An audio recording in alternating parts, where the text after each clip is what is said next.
Don't be a people pleaser with how you write your job description. Like, if you're doing it well, some people are going to be upset and some people are going to be really excited. That's how you know you've hit a home run.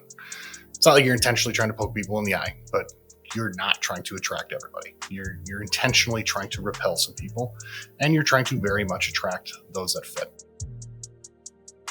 I am your host, Tyler Dolph, CEO of our digital marketing agency, Rocket Clicks. We also own and operate a 30-attorney family law firm here in Milwaukee called Sterling Lawyers. And with me today, I have Tony Carls and JP Vanderlinden. As you may know, Tony Carls is the co-founder of our law firm, Sterling Lawyers, as well as the president of the agency, Rocket Clicks. JP is our head of operations and client service here at Rocket Clicks and heads up our entire hiring process. So he is perfect for this episode. Today, we are breaking down the 6 essential components of a smart tribe-inspired job description and how family law firms can use this framework to attract top talent and build high-performance cultures. I hope you enjoy it. All right, today we have a very spicy, may I say, episode talking about the 6 must-have elements in a job description. And spoiler alert, we don't agree with all of them. So, JP, I'd love for you to get us started. Let's walk through what these components are. And then, Tony, I'm hoping you have some opinions on the matter. Yeah. So if you have a good job description, it's going to start with who your organization is. Going to talk about the mission of the organization, and then what the role's purpose is. You're going to talk about what the outcomes are that the role will create, what the role's responsible for, what skills or behaviors the person who's the right fit will have, and kind of what that person will look like, and then how they're going to be successful and grow in your firm. So those are kind of the 6 areas. We can drill into those.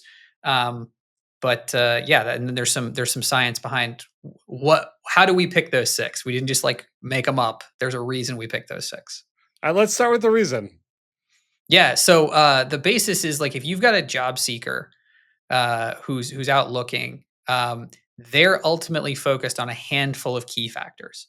Inc. did a big study a few years ago, and they kind of narrowed it down like there's 5 big important factors that candidates look for when they're considering your job versus all the other ones out there. So number 1, surprise, surprise, is salary and compensation, because we work for money. Some of us are working at nonprofits, but hopefully we still get paid. Like it's salary and compensation is number 1. Number 2 is growth opportunities for their career. Number 3 is work-life balance. 4 is the location and or the commute. Are you remote? Are you an hour away? What's that going to do to their lives? And number 5 is the culture of the company and the values and the alignment.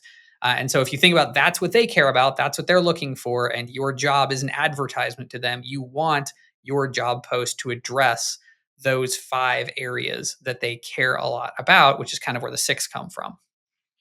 And so I guess my only thought there is the reminder is we're not trying to hire everyone, right? No, I think I think the danger of this is to say, how can I write this to be attractive for every potential candidate? And the reality is you don't want to be attractive to all potential candidates. You want to attract the right ones and repel the wrong ones. If you're a pro-life organization, do you think you want pro-choice people working there? Probably not. If you're a Second Amendment organization, do you want people to work for your organization that are against people having the right to have guns? Probably not. It doesn't make a lot of sense. Similarly, here at Rocket Clicks, I abhorred the number 3 that JP mentioned, work-life balance. I think that's a fallacy. I don't think it's true. I think it's an indicator when people really push on that they really just don't want to be a full human. They're looking for an out. They're looking for, when can I just binge watch Netflix all the time? When can I just bury myself in video games and disconnect from the world? I think it's nonsense. What we look for is, how do you live a full life? We're very intentional with our team. Everybody here has personal, professional, financial goals, and you're held accountable to all 3. Not just your professional goals, but also your personal, because we know that if you're not being a great husband or being a great father or being a great wife or being a great son or daughter or brother or sister, if you're not doing all of those things, you're going to end up being an employee that isn't going to be able to fulfill the role because something in your life is always going to break. And if you're not being intentional with all the areas of your life and investing in those areas, not looking for balance, looking for how can I aggressively invest in all the things that are important to me, and I need to identify what's important to me, we believe you're going to be a way more successful person in our organization. It's not just about will you work 90 hours a week. That's not sustainable because all of those roles that I just mentioned, you're going to fail at, and then you're not going to be a good team member. It's about how do you invest in all the areas that are important. It's not work-life balance. It's full life investment. Love it. Yeah, I think what's interesting about this perspective is for a lot of organizations who are struggling to hire may want to just bring in as many candidates as possible. But ultimately the long-term outcome of that is not having a culture that's true to the organization or true to the leader or true to the owner. And so JP, maybe you can talk us through, one by one, starting with mission and purpose. What do we do or what have we seen that's been really successful? Yeah. So, as I mentioned, like the number one thing people care about is salary and compensation. However, there have been a number of studies which show that if you pay somebody progressively more over time to just do the same task that obviously has no value. I think the most famous example was like digging a ditch and then filling it back in. And like they would had this study where they brought a bunch of people out, dig a ditch, fill it back in, and then the next day they paid them like twice as much, but only like half as many people showed up. And every day, like they raised the pay, but people stop showing up because like this has no meaning.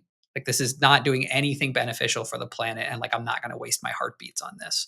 And so, if you're going to ask somebody to give up 40 plus hours of their week that they could be spending in all those other roles that Tony talked about, you better have something compelling to offer from a standpoint of creation for the good of society or the personal growth and advancement. So mission and purpose, the reason you lead with that is you're trying to activate people's internal motivations to say like, is this what you want to do? Do you want to make a difference in the world? Do you want to make a positive impact? If so, you can do it here because we do want to get paid, but we don't want to get paid to waste our lives. That's not a good trade. We're looking for how can I get paid and also make a significant impact. So you have to lead with that mission and purpose right off the bat. Your candidates want meaning at the end of the day. Yeah, I would say it's extraordinarily important in family law to really describe what it looks like to be a family law attorney because you're dealing with good people at their worst, like literally at their worst, because their whole life is being torn apart. And if you don't want to deal with the erratic phone calls and the receiving the call where everything is an emergency all of the time, and you don't want to, be as much therapist as you are lawyer, you probably shouldn't practice family law because it's going to stress you out. It's not going to be fun. You're not going to enjoy it. And I'm not going to write a job description telling you something different because the truth is like Everybody loses. Yeah, you're not going to serve your clients well. You're not going to be happy, and it doesn't matter how much I pay you. You're basically going to be digging and filling a ditch all day, every day, and you're going to hate it. So it's really important to do this well, especially in family law, because it's emotionally taxing. Any family law attorney listening to this, you know exactly what I'm talking about. We have lots of attorneys at our firm. They all know what I'm talking about. It's so important. And we didn't really appreciate this when we started. We hired people that were interesting and had great resumes, and we didn't press super hard on, are you really passionate about family law? Why? Tell me more. Tell me why that's important to you. All of those things. And as we did that, things got a lot better. Yeah, I think what's really cool about this approach, Tony, is it actually acts as a filter, right? Like it's saying the uncomfortable thing up front or showing the reality of the situation so that the right people get excited and the wrong people immediately know, okay, this isn't for me, which is totally fine. Yeah, I heard a quote one time. I don't know who it's from. Might have been just someone from our team.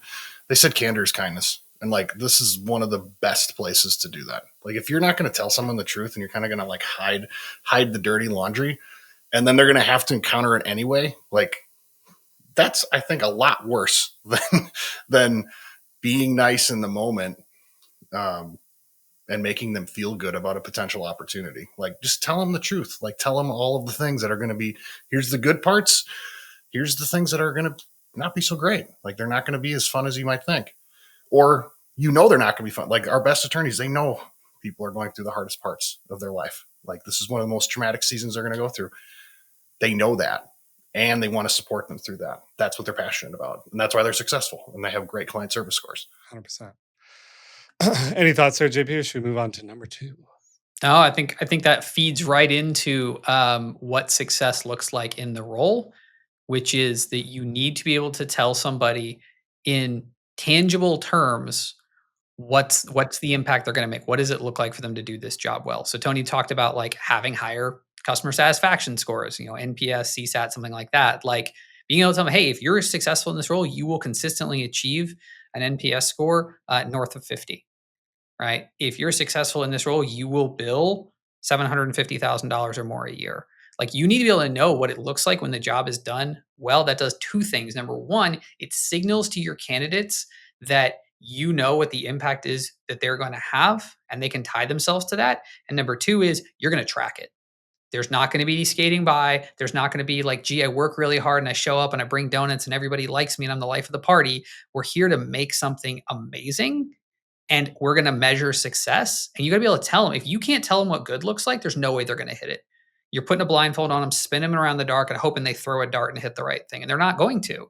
And so your ability to communicate, this is the KPI of the role, this is the success, go hit it, is going to be your ability to drive in A players. Because A players want to know what the mark is so they can exceed it.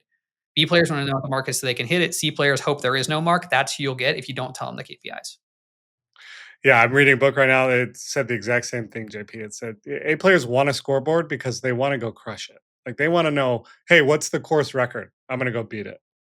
Hey, family law firm leaders. My partner, Tony Carls, just released his book where he lays bare our precise blueprint for growing Sterling lawyers from 0 to 17 million. This is the blueprint that we still use daily. And Tony explains it in very simple terms. The truth is, this is not simple to do. Success requires and demands hard work, but if you have the patience and the work ethic to do it, your family law firm will succeed.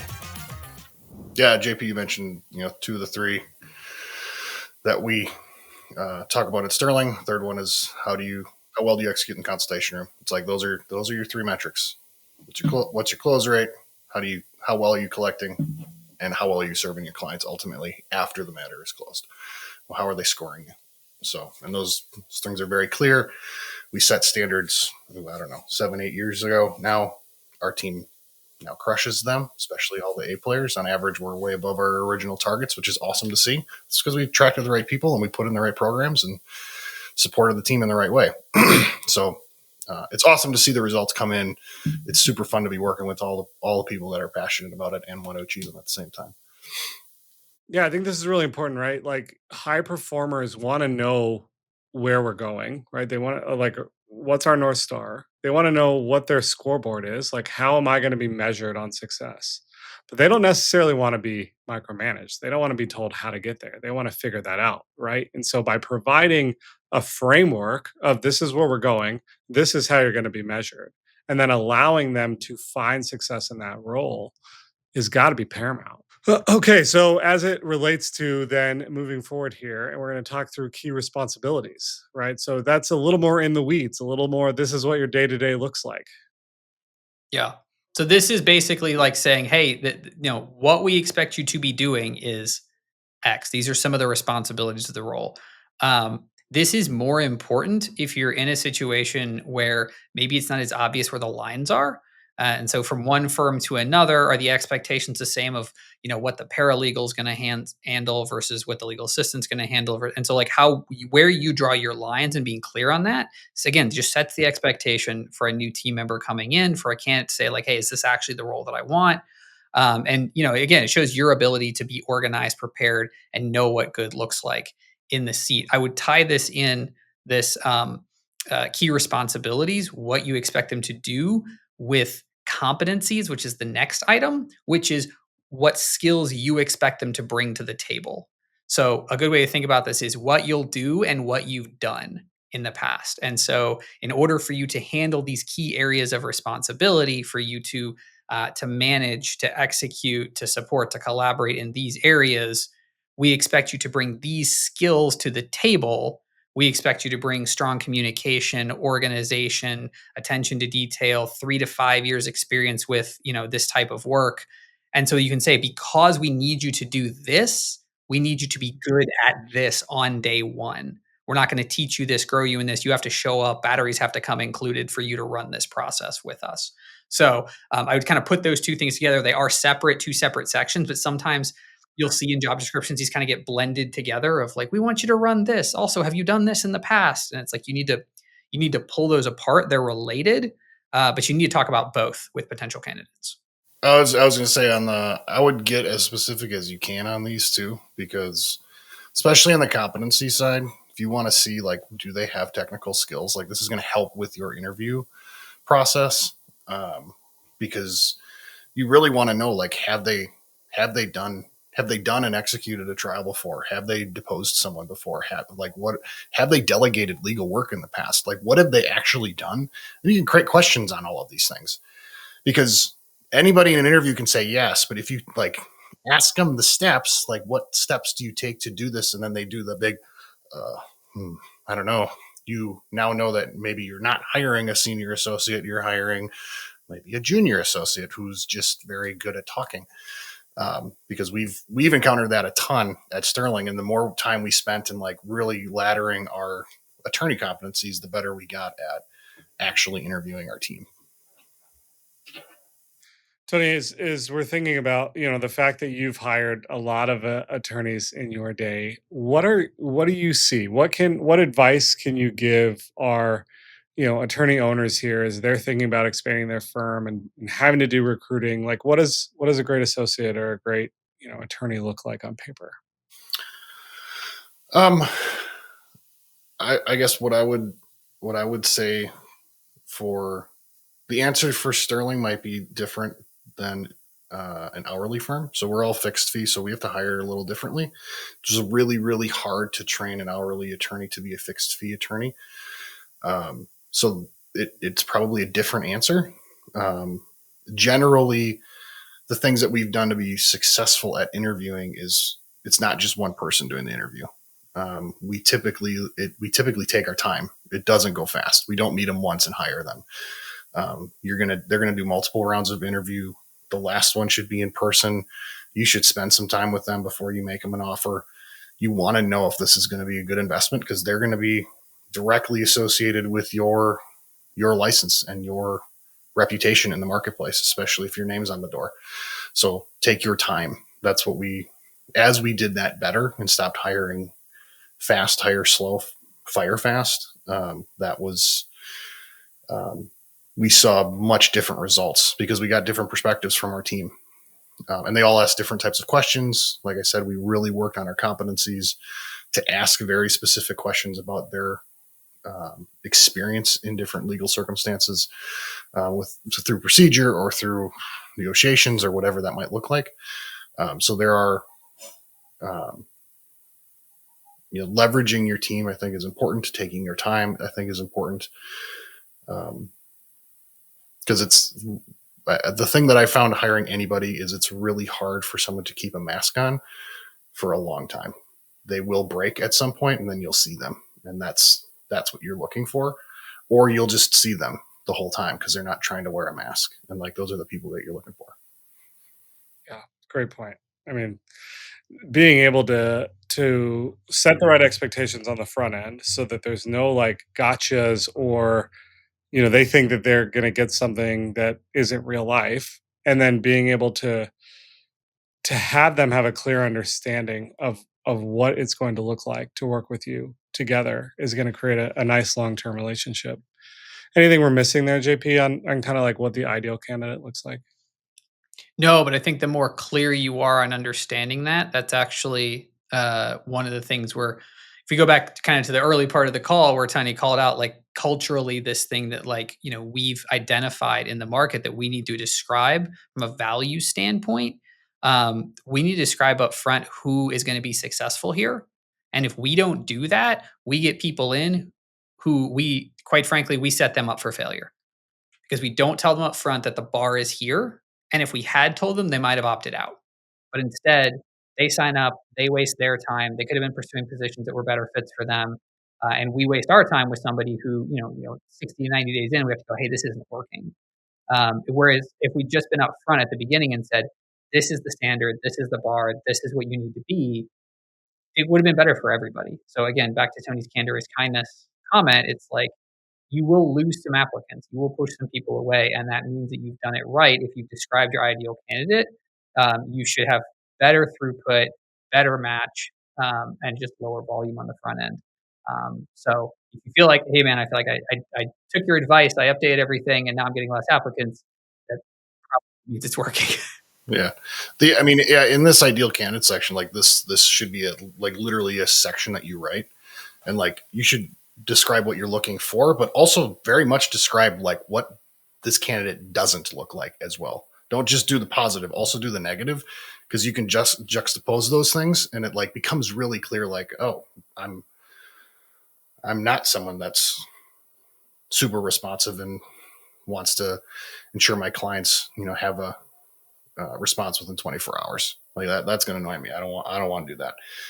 Or, you know, I just think the more you can be both give the positive and the negative side of that, the better it'll be. I think Christy Cremaford, I think this comes from her and her book Smart Tribes that we did a study on at one point, and she literally went through in a workshop exactly how she writes this section, and it's really important to do it. And as we've implemented that, we've seen very positive results as a result.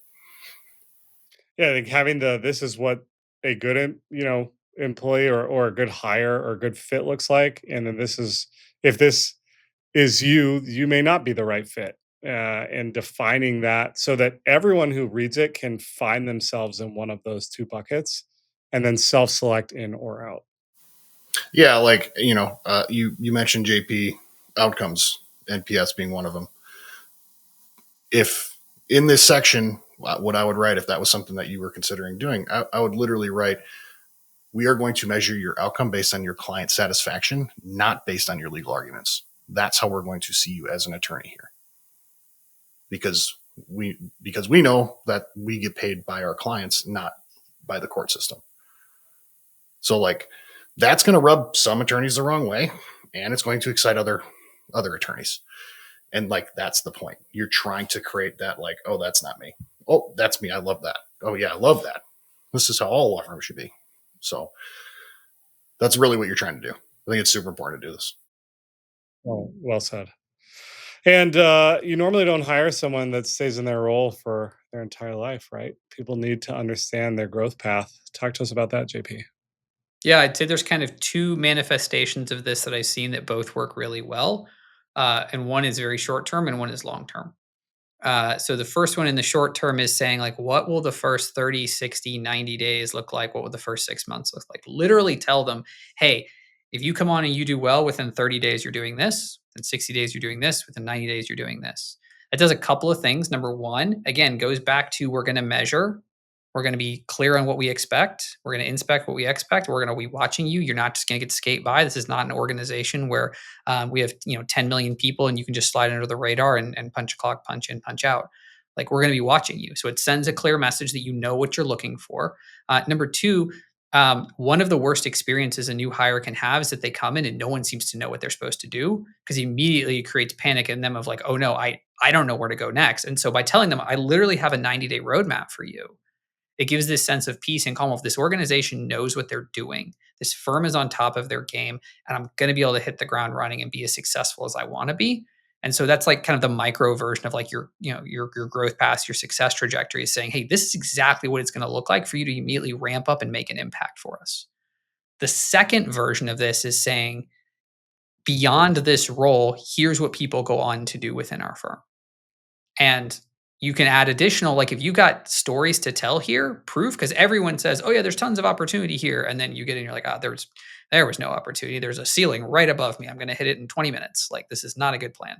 And so if you want to give people like who are driven a path, tell them, hey, 30% of our folks move on to this position within 2 years, right? We promote from within, and here's like 60% of our attorneys joined us and stayed with us for 5+ years, and it's like whatever it is, whatever your story is, you can tell, show them that there is a path for them to build their career inside of your firm while growing your firm, and you get to mutually benefit each other. If you can't do that, giving the like here's what we would hope to see over the next 5 years is fine, but the more proof you can put behind it, the better. Because there's lots of people who make promises. Unfortunately, we're used to being disappointed a lot, and so you get to be a standout in the market just by being able to say, like, look, we can back up what we say, and so like you should come join us because you're going to win, and there's a path for you here. Yeah, Tony, do you find that that's difficult for attorneys because sometimes they're not like junior attorney, senior attorney, director attorney. There's not the normal kind of ladder that you see in business. I would say there is. You have to be intentional about it. It's somewhat less obvious or less. It exists less in the family law space because the family law space is a lot more fragmented and smaller. But at larger firms, you're going to see that. And to become a larger firm, you're going to need to invest in that. And what I was going to follow up with JP's comments is like what really becomes fun is as you can clearly articulate and gamify those things. And that's something we've been able to do over at Sterling under Robin Esch and kind of the managing partners. They have competencies for all levels: junior associate, senior associate, partner, senior partner, and then up to managing partner. So there are things that need to be accomplished, and like when you can actually scorecard these things and I like identify exactly here are all the 20 things that we need to see you do with proficiency, and that will then enable you to get to this next place and then do it again. You get a lot of intentionality from the team, especially your A players that want to run, because they're looking for like, what are all the check boxes that I need to check? And they're looking for feedback and they're constantly getting it. And what you're going to see is a significantly enhanced production of development in your organization, because the team is now becoming intentional about it because they know exactly what good looks like. Okay, here's the 20 things I need to show that I can do. Perfect. I need some files so that I can show I can do these things. Managing partner, come watch me do this. I want to make sure that you know that I know how to do this thing. And it self perpetuates itself, and it's really powerful once you can get there. Well said. So as we wrap this up, we want to put it all together. I think what we've established is that you have to be very intentional when putting together a job description. You have to use it as a filter to get the right people in who believe in your mission and vision and purpose, and push the wrong people out who don't align with what you're trying to achieve. Is there any final advice that we want to give our audience as we sign off for this episode? I would say that the biggest thing is most people, when they're applying, don't read job postings because they're written in a way that is not approachable. And so I would make every effort to be as clear and use common language as much as possible in your job posting, to where like somebody reads it and feels like, oh, this feels like a story. It feels like they're talking to me. This feels like a conversation, because you want them to read every part of this. There's nothing like getting a candidate who applies, who gets into your interview process, who has gone through your posting, only that when you talk to them, it's like you clearly did not read the 4 requirements we put in there. And so we cannot like move forward because this is not a fit. We're just wasting each other's time. And so like making the post easily accessible, like not trying to prove how smart you are, how clever you are, put all your stuff in about you, making it all about them and what they need to be.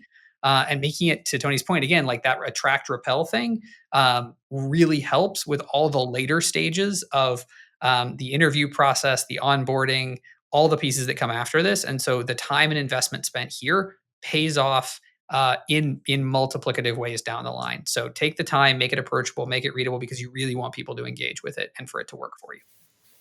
Yeah, I would just add to that. Don't try to please everybody. Don't be a people pleaser with how you write your job description. Like, if you're doing it well, some people are going to be upset and some people are going to be really excited. That's how you know you've hit a home run. It's not like you're intentionally trying to poke people in the eye, but you're not trying to attract everybody. You're intentionally trying to repel some people, and you're trying to very much attract those that fit.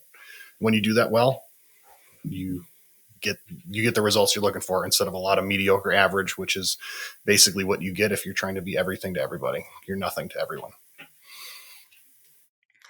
Well said. I love it, gents. I appreciate your time. Looking forward to the next one. If you found this episode insightful, you will love our next episode on overview of the basic hiring process. We're going to take it from top to bottom. We're going to give you the 10,000 foot view on how we do our hiring, not only at our law firm, but at our agency. I really think you're going to enjoy it.